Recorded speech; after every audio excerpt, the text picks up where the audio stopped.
Naim Obeid is a man who's acting. He runs a nonprofit center in the city which offers training for Arab and Jewish youths and adults. We have to understand our education system are separated. We have Arab schools, we have Jewish schools. Our community center is separated. We have Jewish and Arab community. So where does the kids really meet?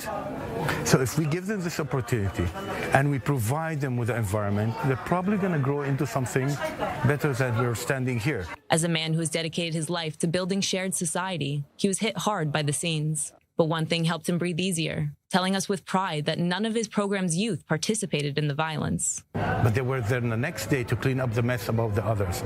So also I understood that none of the youth that made all the event had any idea about really shared society. Walking through the Turkish bazaar in the old city, he explains the challenges. We have few issues happening in the city which we can't even ignore.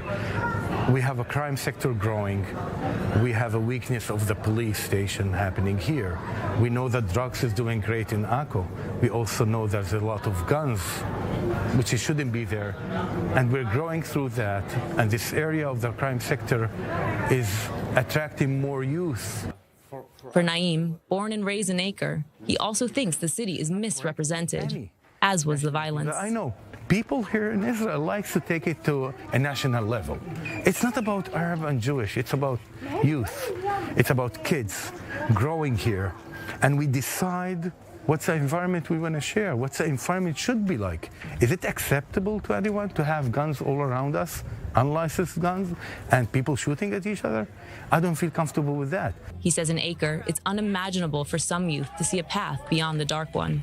Mainly what we're doing, we give them hope to see that you can do it differently. We believe in you.